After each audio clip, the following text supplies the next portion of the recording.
女士们、先生们，大家下午好。全国政协13届5次会议新闻发布会现在开始。我代表大会秘书处向所有参加发布会的中外记者表示欢迎。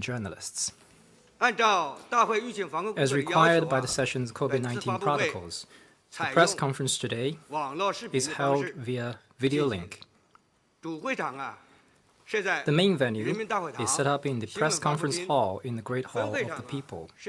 The sub-venue is in the press center of the two sessions at the Media Center. The press conference is scheduled for about 60 minutes. Now, Mr. Guo Weiming, member of the 13th CPPCC National Committee and Deputy Secretary General and spokesperson of the 5th session of the 13th CPPCC National Committee, will introduce the main agenda items of the session and then take questions. Ladies and gentlemen, friends from the media, good afternoon. I would like to welcome all of you attending this press conference and friends from all sectors watching this event on TV or via the internet. The year 2021 was an extraordinary one in the history of the CPC and the Chinese nation, as we celebrated the centenary of the founding of the CPC. Under the strong leadership of the CPC Central Committee with Comrade Xi Jinping at its core, the entire Chinese nation forged ahead in unity and responded to once-in-a-century changes and pandemic with calm and focus. We eliminated absolute poverty and built a moderately prosperous society in all respects on schedule, and set out on a new journey toward fully building a modern socialist country. The year 2022 is a year for building on past achievements and opening the future with continued hard work. The Beijing Winter Olympic Games has drawn the eyes of the world to China. The 20th National Congress of the CPC will be convened, and China will make a solid stride forward in fully building a modern socialist country. The convening of the national two sessions in this context carries special significance. Now, entrusted by the Secretariat of the CPPCC National Committee session, I will brief you about the session's agenda. The fifth session of the 13th CPPCC National Committee will open at 3 p.m. tomorrow at the Great Hall of the People and close on the morning of the 10th of March. The duration of the session will be 6 days. The main agenda items include to hear and deliberate the work report of the Standing Committee of the CPPCC National Committee and the report on proposal-related work, to sit in on the fifth session of the 13th National People's Congress and hear and discuss the government work report and other related reports, to deliberate and adopt the political resolution of the fifth session of the 13th CPPCC National Committee and other resolutions and reports. During the session, there will be an opening meeting, a closing meeting, 2 plenary meetings, and 5 group discussions. Foreign envoys in China will be invited to sit in on the opening and closing meetings. As we speak, all preparations for the session have been completed. Considering the need of COVID-19 control and the agenda of the session, media coverage arrangements remain the same as in the last 2 years, including inviting a streamlined number of Chinese and foreign reporters in Beijing to cover the session on site at the Great Hall of the People. 3 CPPCC members' passage interview events will be organized through video link. We welcome diverse forms of coverage on the session, including via the internet, video link, telephone, and other means.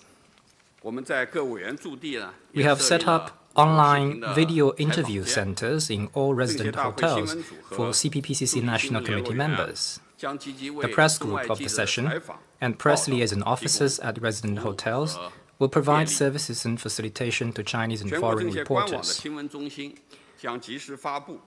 The relevant arrangements, main documents, and other information will be released on the CPPCC National Committee's Press Center website in a timely fashion.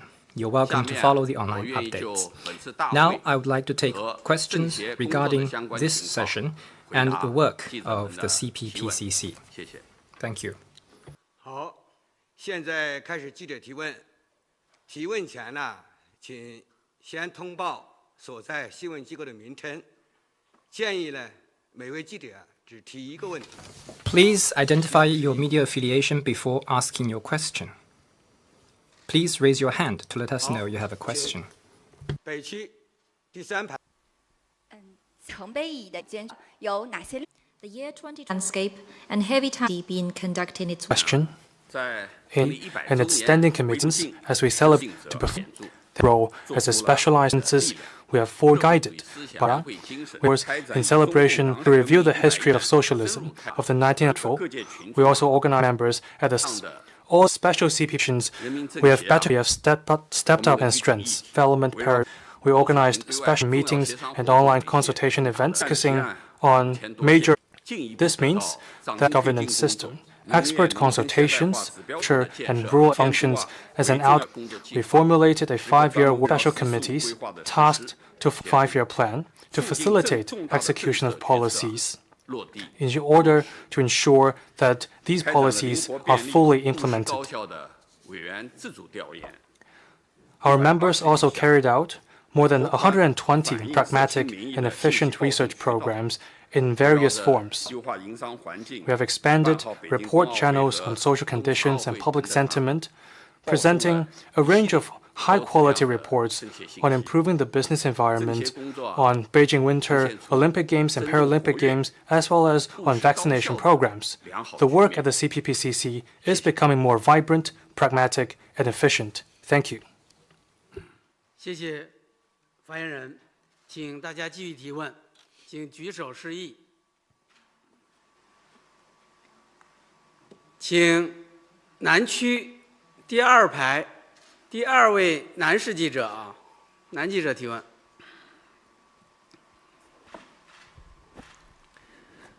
Thank you. I'm with the Market News International. China has identified 3 key pressures facing the economy this year. So how is China's economy expected to perform this year? And what is the focus of the macro policy to stabilize the economy? And what are some of the suggestions that CPPCC has come up with? Thank you.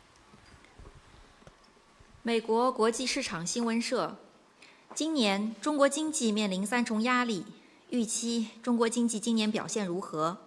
宏观政策为稳定经济的着力点是什么？政协对此有哪些建议？谢谢。这个经济形势啊，中国经济的走势啊。 Regarding the economic situation and the trend of China's economy, indeed, it is an issue of much concern. And providing input on economic development is an important work of the CPPCC National Committee. In this regard, we have drawn on our strengths in pooling talent and wisdom. We held special meetings of the Standing Committee, special consultations, bi-weekly consultation meetings, and online consultations, and carried out special studies to consult and deliberate on economic development, joined by officials from competent authorities, business representatives, and experts and scholars. In particular, a forum on the macroeconomic situation was held every quarter to assess the features and trends of the economy during the period. Many valuable comments and suggestions were raised, which received the attention and interest of officials at the State Council and relevant departments. You asked about the economic situation. CPPCC members note that despite the complex and fluid international environment and domestic COVID-19 situation, China's economy maintained steady recovery last year. The economy grew by 8.1% and exceeded 110 trillion yuan. GDP per capita was over $12,000. The figures show that the economic fundamentals sustaining long-term growth remain unchanged. Meanwhile, the external environment is more complex and uncertain this year, posing serious challenges to China's economic development. CPPCC members are of the view that to sustain steady and sound economic development this year, the plans made at the Central Economic Work Conference need to be thoroughly implemented, and a dynamic balance kept in pursuing multiple goals. Regarding the triple pressures facing domestic economic development, namely demand contraction, supply shocks, and weakening expectations, members have made a series of suggestions. They include promoting technological innovation and industrial transformation, effectively broadening domestic demand and fostering new drivers and areas of growth, enhancing the stability and security of supply chains, boosting homegrown innovation capacity, and strengthening innovation in key technologies, including fostering new strength in the digital economy, and attaching importance to the coordination and interpretation of policies, promptly assessing risks, dispelling public concerns, and stabilizing expectations of market entities. CPPCC members and experts in relevant fields all believe that China has the confidence, conditions, and ability to promote steady, sound, and sustainable economic development. Thank you. 请继续提问。好，请北区第一排第2位。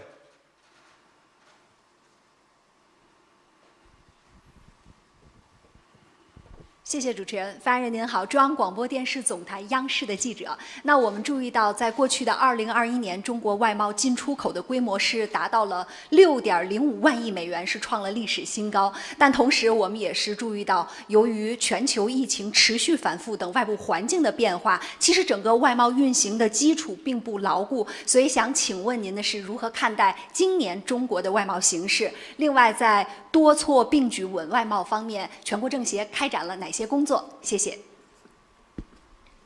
With China Media Group CCTV, in 2021, China's foreign trade volume reached $6.05 trillion, hitting new historic record. Yet, due to the changing external environment, including the COVID-19 situation, foreign trade development is not that firmly footed. How do CPPCC members look at the prospect of foreign trade this year? And what kind of work has the National Committee been doing to promote sustained growth of foreign trade? 这个我也注意到啊，最近央视啊， I've noticed that you have, regarding China's trade situation and the growth and challenges, made a series of reports, very in-depth reports. Indeed, over the past year, facing complex and challenging circumstances at home and abroad, China rose to the various difficulties and challenges, and imports and exports reached a historic high. They exceeded $6 trillion, producing an impressive scorecard. Indeed, the CPPCC National Committee pays high attention to. We carried out a series of situations on the ground and solicit opinions, where members consulted and deliberated the National Development and Reform Commissioners and the General Administrator. The forum produced good education, members' uncertainties and instability. At the same foundation, and goods and businesses within an appropriate range. Active measures to and other new forms and models of foreign trade, and enhance treaty on foreign affairs. We visited Shandong and Jiangsu province to learn the situation on the ground. We visited the businesses and went to the ports. This study left me with a deep impression, and I was very much inspired. Foreign trade is very important. It is not only an important driver of national economic development, but also a key component of a country's image and soft power, leaps and bounds on primary products, and now there are vehicles diversified. There are not only central and coming, the backbone of China's so many young people who accompanied us on our study and answered our questions. They left me with a deep impression. They're full of vigor and drive. I believe that China's foreign trade, much like these young people,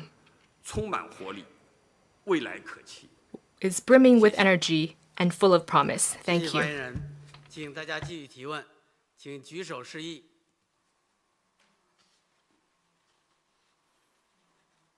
请南区第3排第5位男记者提问。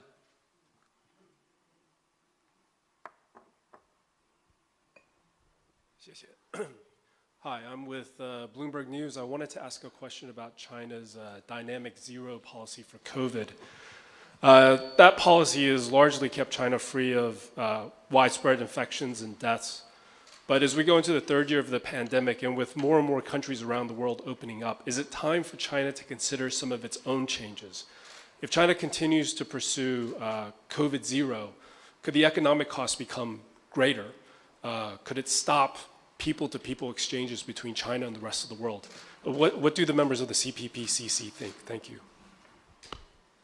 美国彭博社记者，我的问题是关于中国应对疫情的动态清零政策。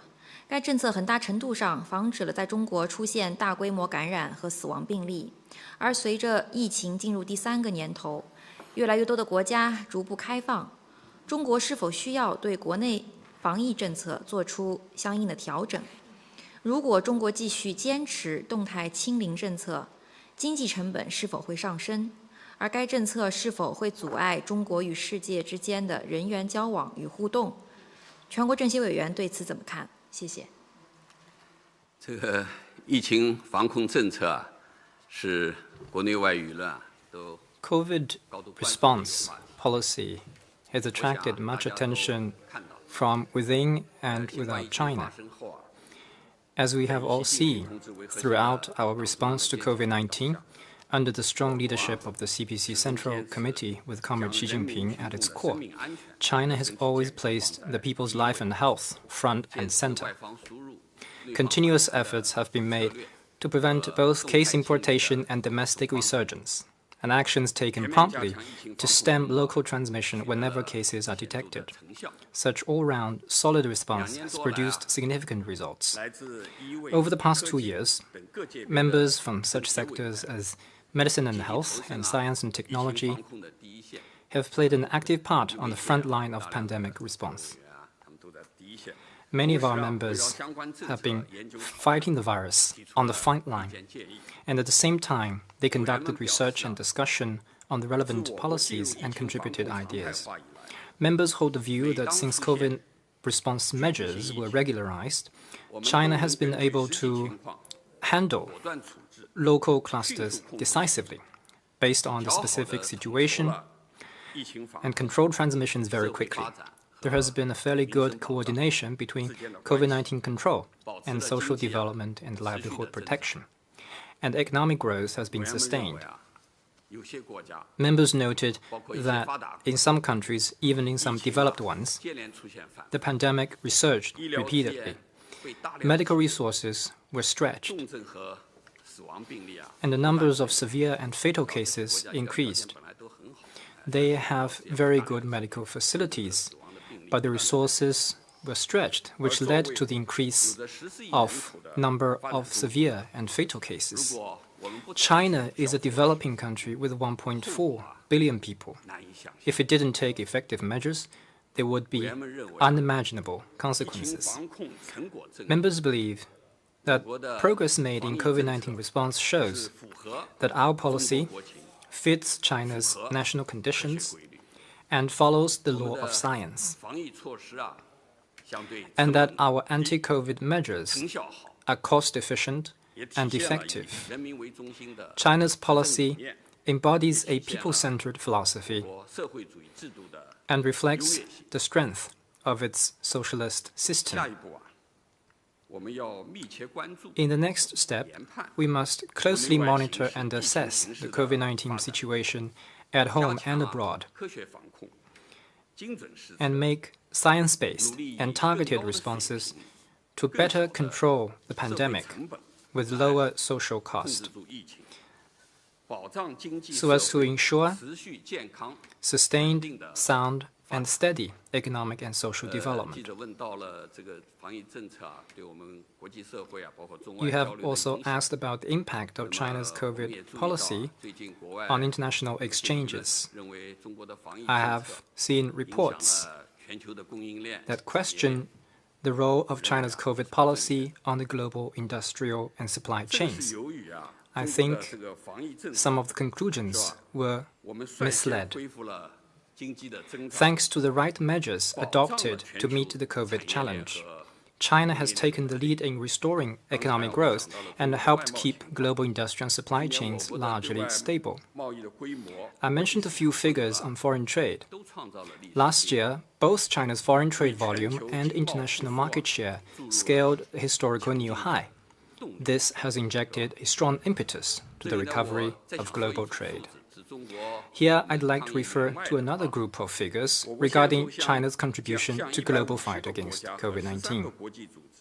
China has provided 150 countries and 13 international organizations with enormous quantities of masks, protective suits, ventilators, testing facilities, and other anti-epidemic supplies, sent 37 medical teams to 34 countries, and supplied to over 120 countries and international organizations more than 2.1 billion doses of vaccines to help other countries increase capabilities of pandemic response and emergency treatment.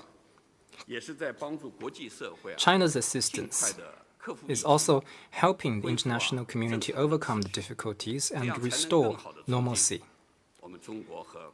That is the way to enhance China's exchanges with the rest of the world. China will continue to step up anti-COVID assistance to other developing countries and contribute to a global community of health for all. Thank you. 请继续提问。好，请北区第4排第4位。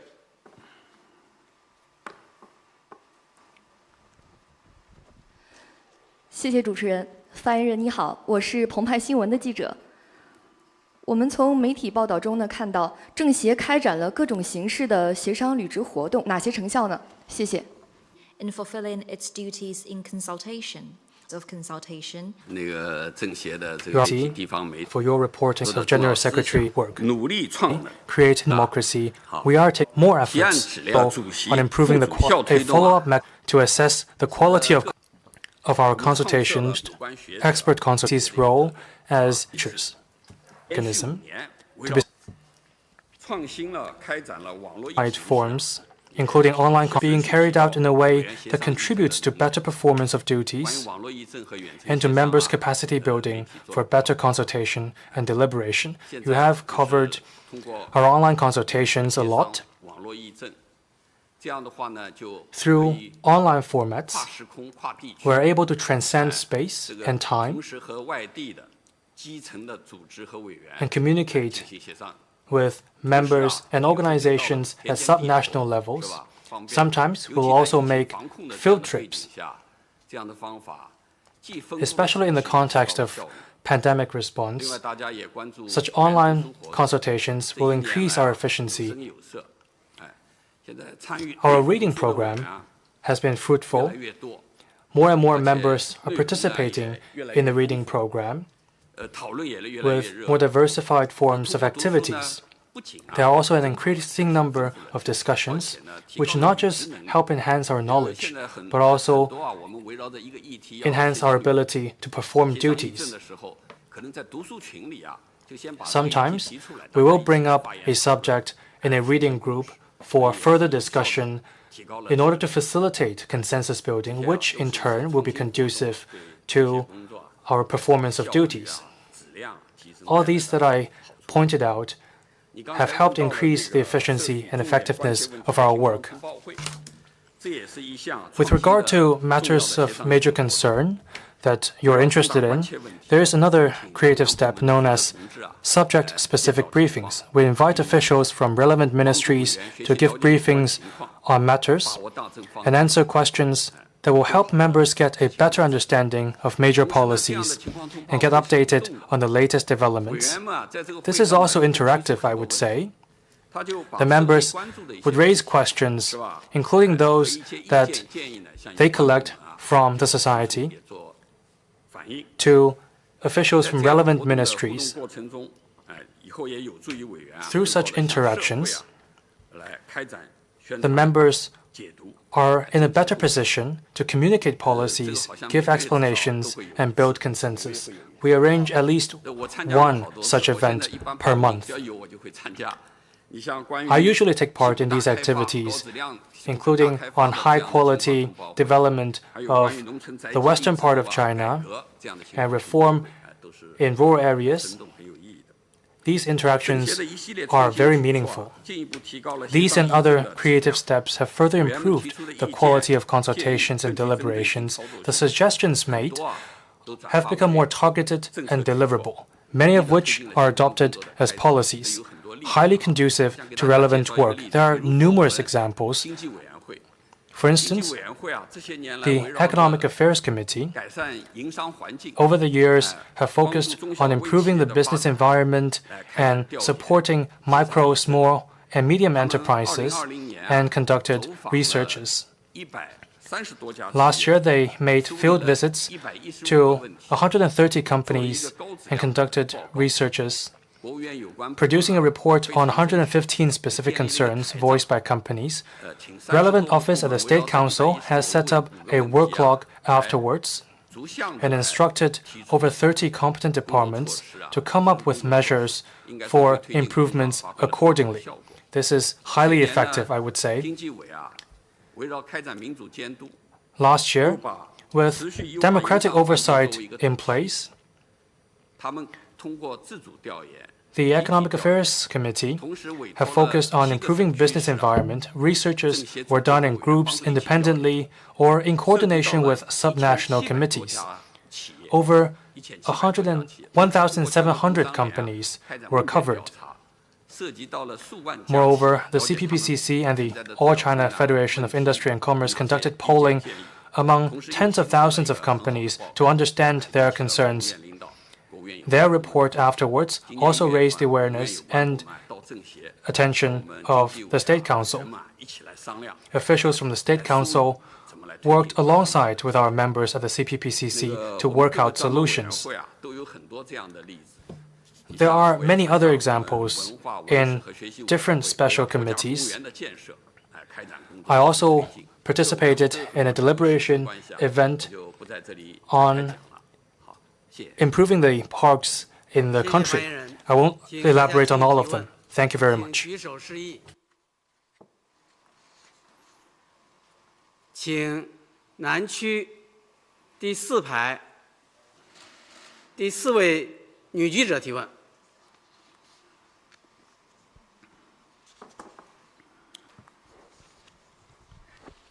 谢谢主持人。发言人您好，我是人民政协报、人民政协网的记者。我的问题是：中国人口老龄化已经引起国内外的广泛关注。媒体报道，全国政协围绕人口老龄化开展了不少工作，请问成效如何？具体有哪些建议？谢谢。With CPPCC Journal, population aging in China has drawn wide attention both in and outside of China. Media report quite a lot of work by CPPCC National Committee on addressing aging. Would you elaborate on such work and its effect, and any detailed recommendations from CPPCC? 积极应对人口老龄化 and bears on the CPPCC Xi Jinping government last year. The CPPCC and deliberations special consultative to learn from international experience-based elderly care. Through special studies, proposals, online deliberations, and forums, members offered their insights on strengthening the multi-tiered elderly care security system, boosting the silver economy, and giving full play to the positive role of senior citizens. Many suggestions were adopted by the government. I noticed that in the journal of the CPPCC, there are many very vivid reports on this issue. A worthy example is the Special Democratic Oversight Project on stepping up adaptation of society to population aging. 2 vice chairpersons led teams to 19 counties and districts of 6 cities of Hunan and Sichuan province for a special study. In exercising democratic oversight, they checked on the implementation of elderly care policy measures and the construction of adaptation facilities. Elevator installation at old residential communities, barrier-free public venues, and application of smart equipment by senior citizens were the 3 key areas that the CPPCC members looked into. The members visited many neighborhoods and households, trying out all the barrier-free facilities and testing all the handrails to make sure that they function properly and smoothly. They focused their efforts on removing the obstacles in adaptation work to see to it that they are effectively resolved. In 8 provinces and 2 sub-provincial cities, questionnaires were distributed to households, urban and rural communities, and the general public to grasp the practical needs of the public concerning adaptation.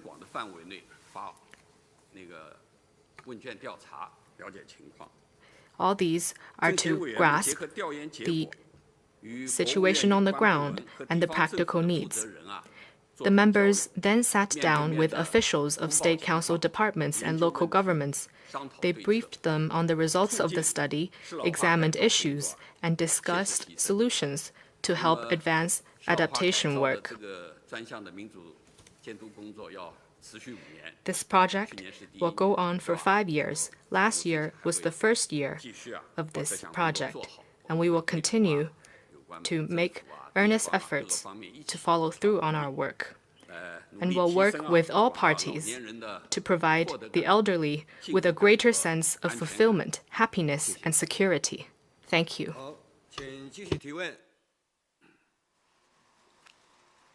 请北区第4排第2位。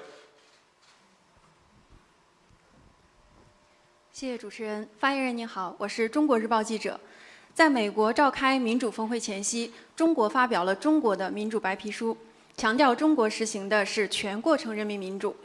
有舆论认为中美在争夺民主话语权，请问您对此怎么看？政协在推动全过程人民民主方面发挥着哪些作用？谢谢。With China Daily, before the United States held the Summit on Democracy, China issued a white paper on China's democracy, highlighting the whole process people's democracy practiced in China. There are views saying that China and the United States are vying for a greater say in democracy. What's your take on this? And what are the roles of the CPPCC in promoting the whole process people's democracy? 主要是2个问题哈，一个是关于美国民主峰 Thank you. So 会， that's 2 questions. 还有一个是关 One 于 is 人 on 民政协协商民主在 America's 全国人 Summit 民 for 民主中的 Democracy 作用。好， and 这 the 2个方面的问 CPPCC's 题。 role in developing whole process 美国 people's 啊， democracy.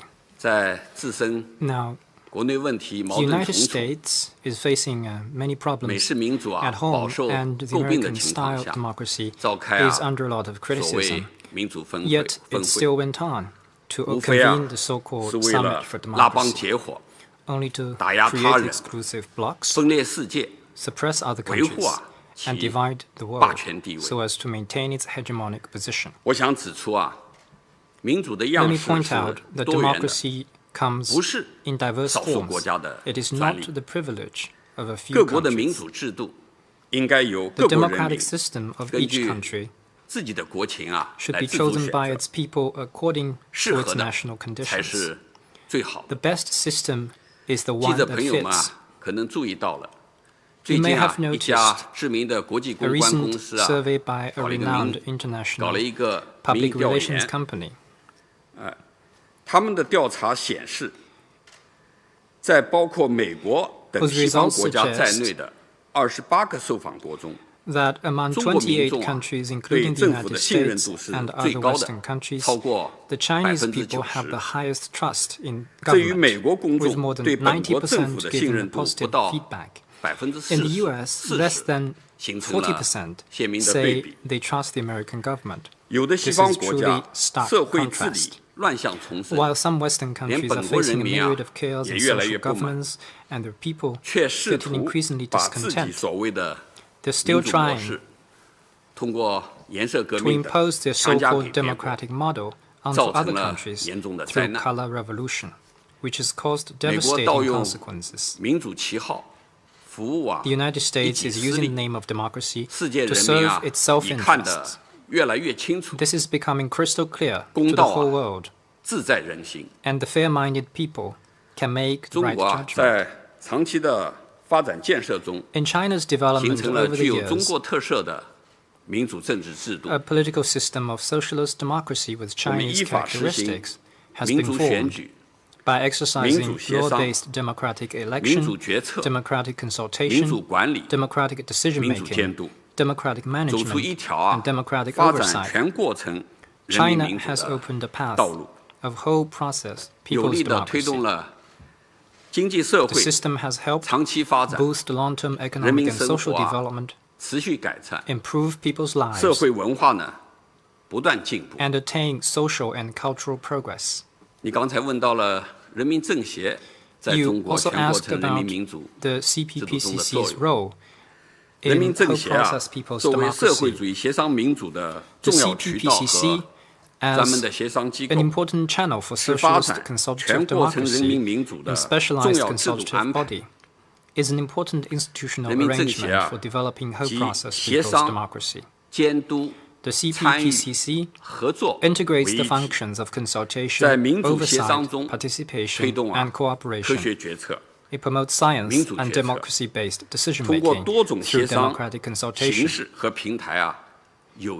and offers useful policy advice, and builds broad-based consensus through various consultative formats and platforms, some of which I have just mentioned. Its National Committee is widely representative. It is formed by 34 sectors and covers the 8 democratic parties, public figures without party affiliation, the main people's organizations, the 56 ethnic groups, and the 5 major religions. Such a sectoral setup and membership structure ensure that all political parties, people's organizations, ethnic groups, social groups, and sectors of society can jointly participate in discussion of state policies and help realize extensive and effective people's democracy. The CPPCC exercises consultative democracy every step of the way as it performs its duties. It has played an important role in achieving whole process people's democracy that involves all links and aspects of public life and the entire population. Indeed, the CPPCC demonstrates the unique strength of China's democracy.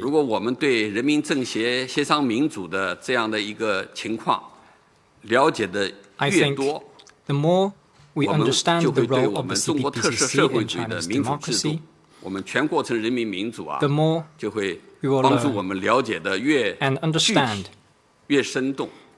China's whole process, people's democracy. 谢谢发言人，请大家继续提问，请举手示意。请南区第1排中间那位穿白衣服的女记者提问。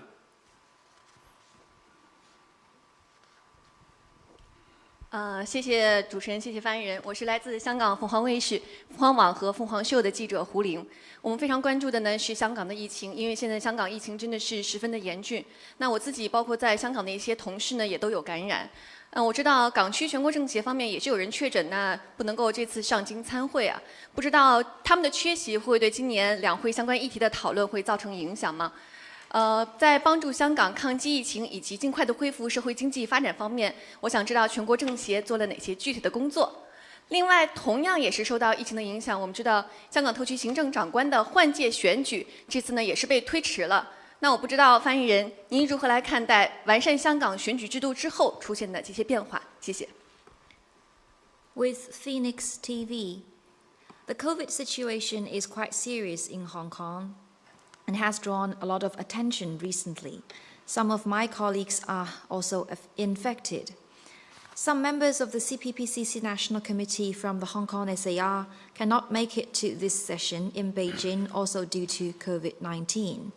Will it affect the deliberations on relevant topics of the two sessions this year?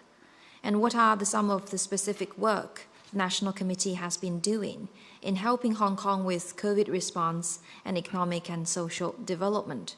Also related to the impact of COVID-19, the election of the chief executive is postponed. And Mr. Spokesperson, would you share with us the views on changes following the improvement of Hong Kong's electoral system? Thank you. 这个凤凰卫视问了一连串问题哈。 Well, the Phoenix TV has raised a series of questions.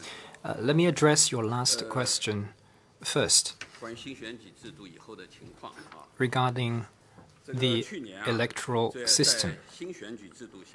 Last year, under the new electoral system, the Hong Kong SAR successfully held elections for the new election committee and the 7th Legislative Council, and is going to hold election for the 6th chief executive, which you just said will be postponed to May this year. CPPCC members believe that the new electoral system serves to ensure that Hong Kong compatriots can exercise their democratic rights by truly running Hong Kong, that the principle of patriots administering Hong Kong is implemented, and that a political structure of extensive and balanced participation by all social groups and sectors is established. The practice shows that the new electoral system is in line with the principle of one country, two systems, and with the actual circumstances of Hong Kong. It provides the institutional underpinning for the sound and sustained implementation of one country, two systems, and for the long-term prosperity and stability of Hong Kong. Members say that this is a system that works and works well. As for the attendance of Hong Kong members at the two sessions,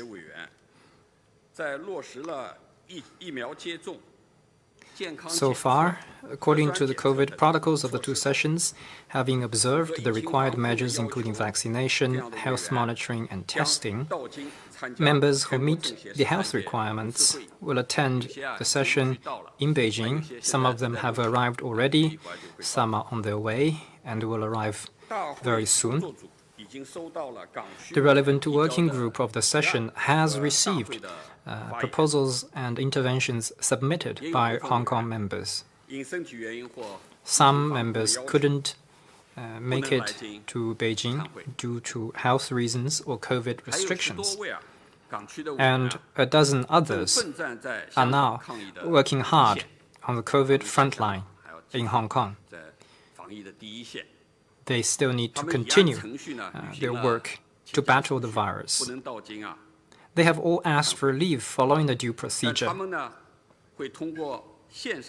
but they will join virtually to get timely updates, submit proposals, and voice their ideas.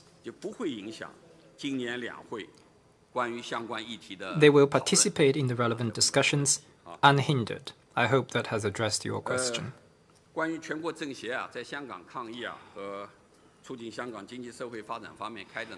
As for the CPPCC's work on COVID response in Hong Kong and overall economic and social development, let me briefly respond to it.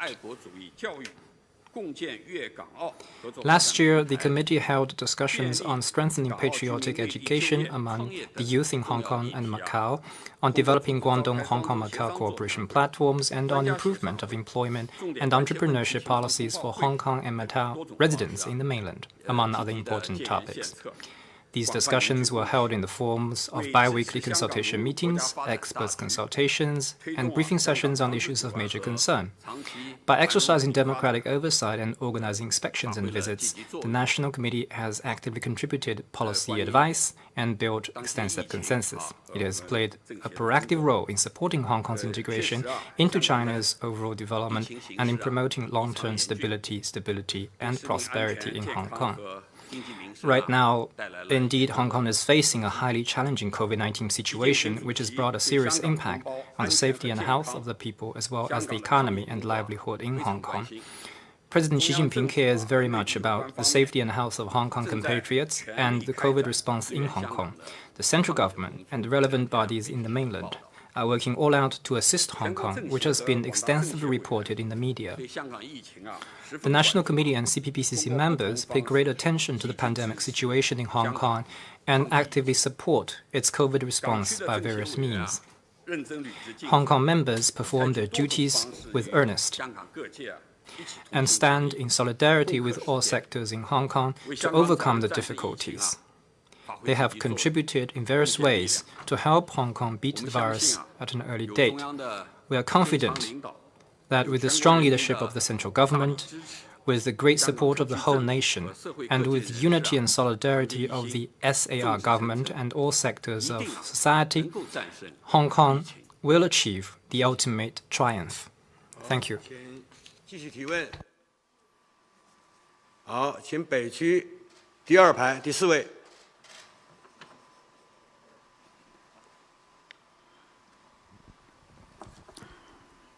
谢谢主持人。发言人您好，我是新华社记者。那我的问题呢是关于科技创新方面的。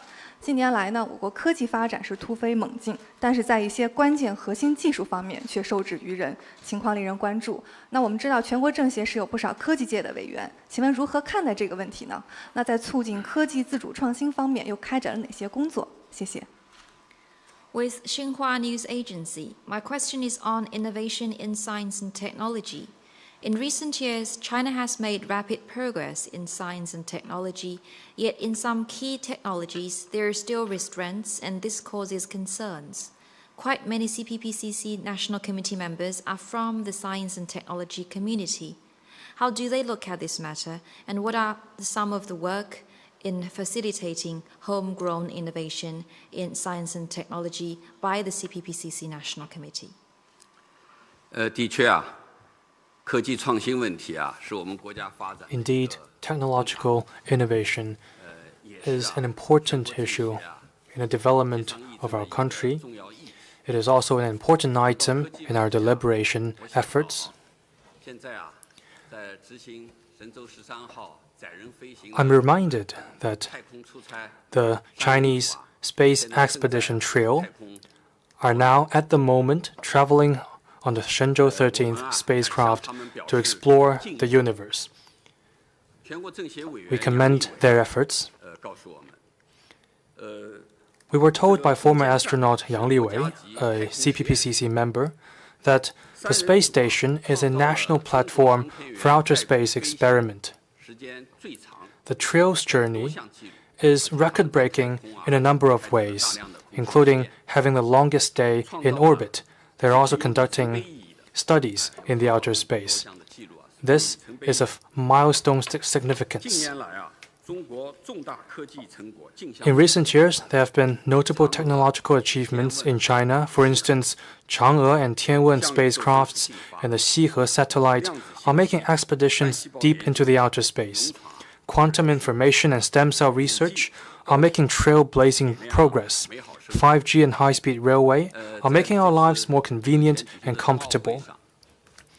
In the just concluded Beijing Winter Olympic Games, be it in the construction of sites, in operation of events, and in services, I have experienced the use of technologies in all those aspects. I think it's fair to say that China has made remarkable progress in terms of technological development. That said, we are also aware that bottlenecks still exist in certain areas of core technology, which is weighing on the security of industrial and supply chains as well as China's high-quality social and economic development. That is why stepping up efforts for breakthroughs in core technologies is imperative. The National Committee of the CPPCC has worked proactively on innovation by harnessing professional and intellectual resources.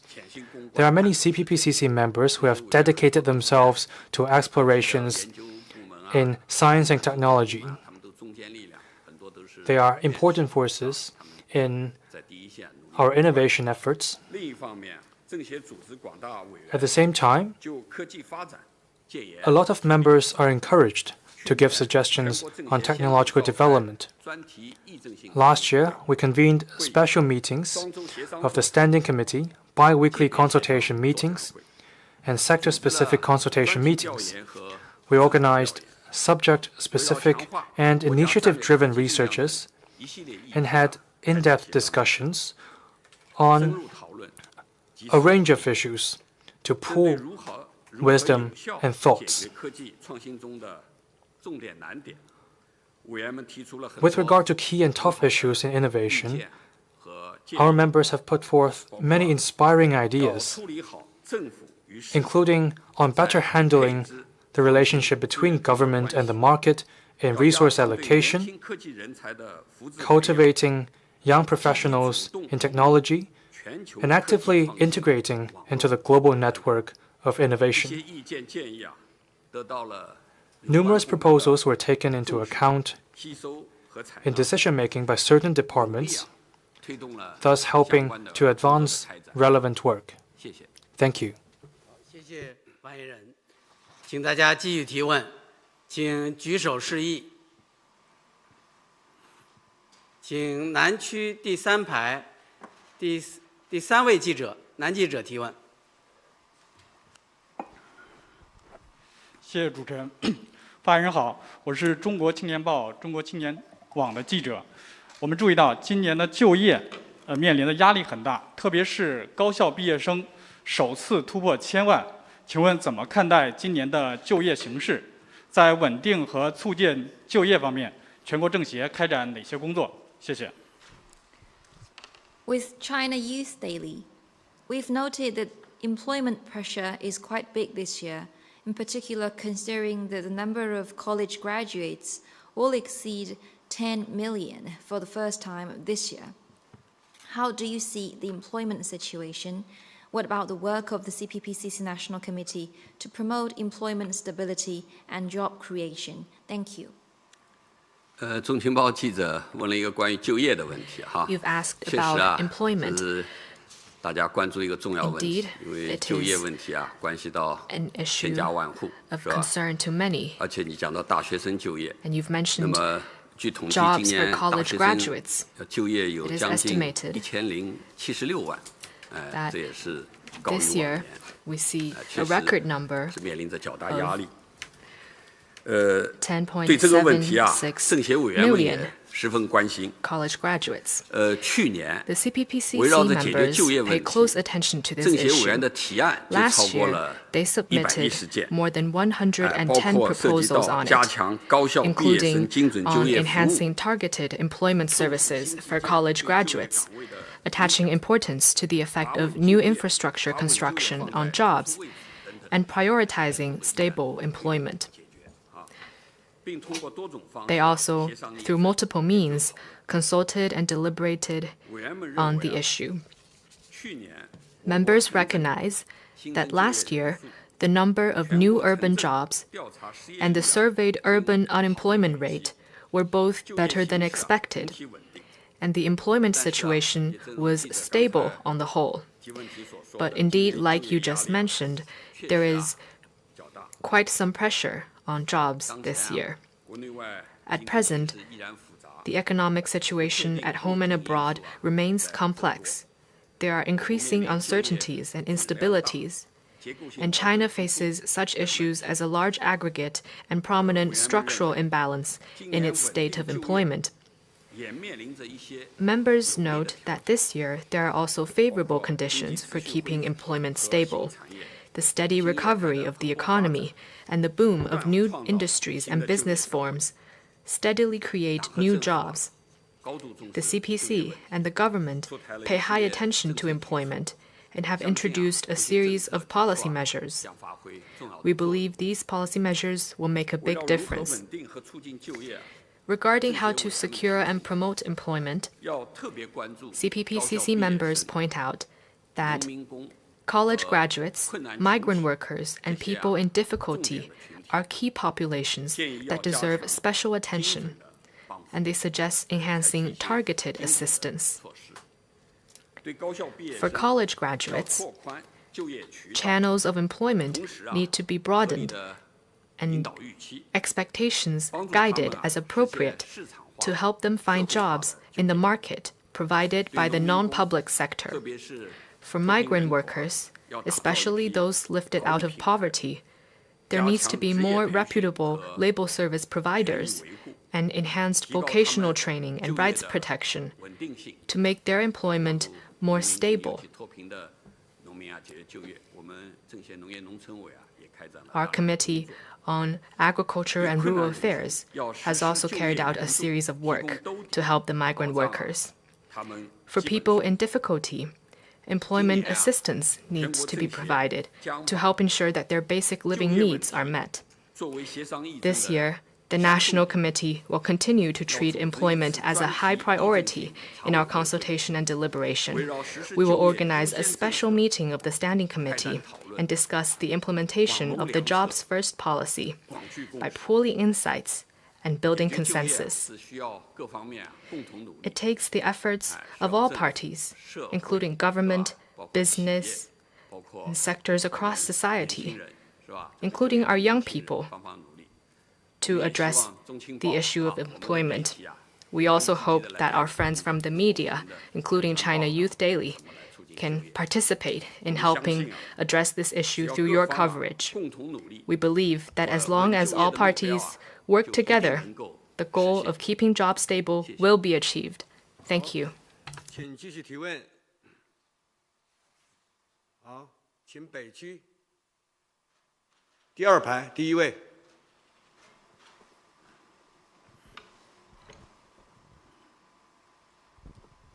谢谢主持人。发言人您好，新加坡联合早报提问：近年来，保护主义加剧，美国等西方国家加大对华围堵力度，请问这是否会打乱中国对外开放的节奏？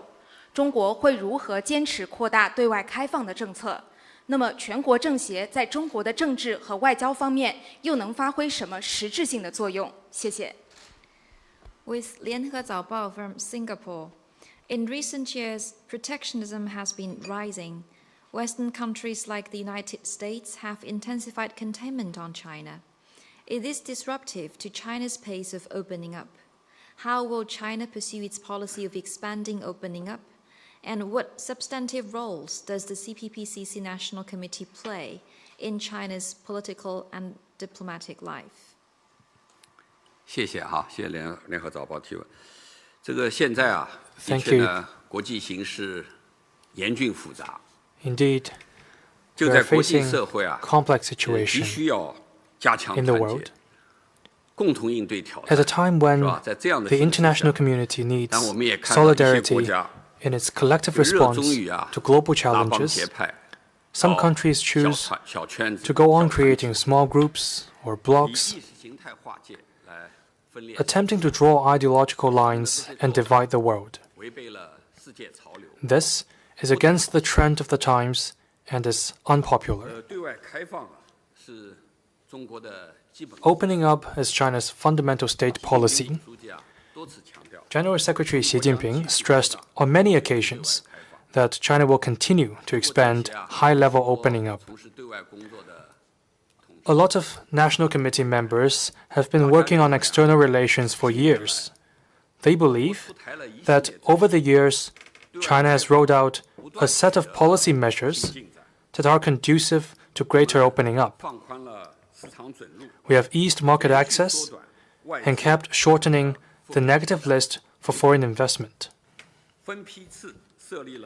We have set up 21 pilot free trade zones over a period of time and developed the Hainan Free Trade Port. We have been hosting the China International Import-Expo for 4 years running, promoted the entry into force and implementation of the RCEP, and actively advanced high-quality Belt and Road cooperation. These are important measures we have taken in opening up.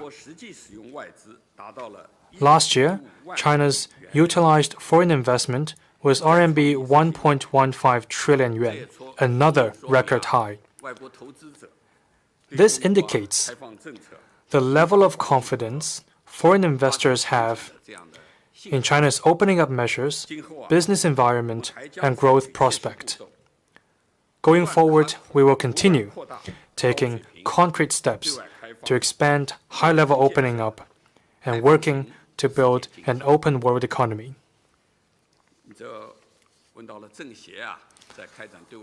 On the role played by the CPPCC, we at the National Committee place high importance on promoting opening up.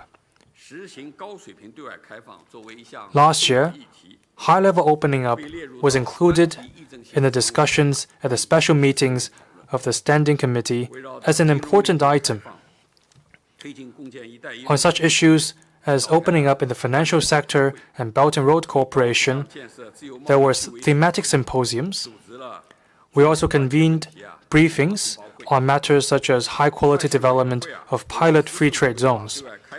The Foreign Affairs Committee exercised democratic oversight on the execution of opening up measures.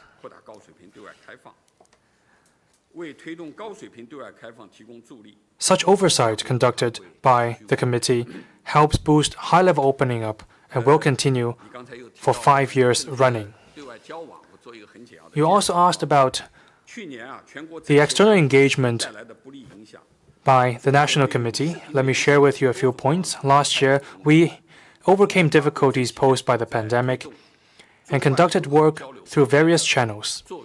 The CPPCC has played its role in facilitating friendly exchanges between China and other countries. Chairman Wang Yang and others in the CPPCC leadership attended over 50 virtual meetings and international conferences. Relevant departments at the National Committee also had frequent dialogues and exchanges with political organizations, institutions, media, and think tanks from other countries.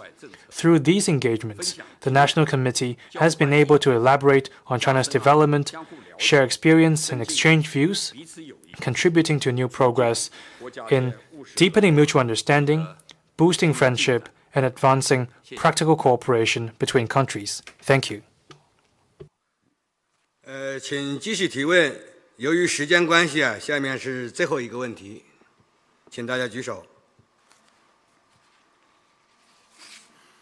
好，请北区第5排第3位。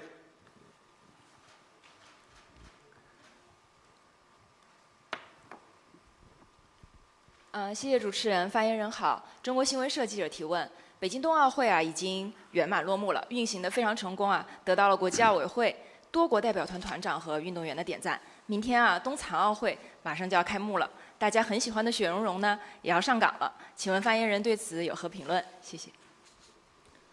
With China News Service, the Beijing Olympic Winter Games concluded with a full success, winning great acclaim from the International Olympic Committee, the head of the National Olympic Committees, and athletes around the world.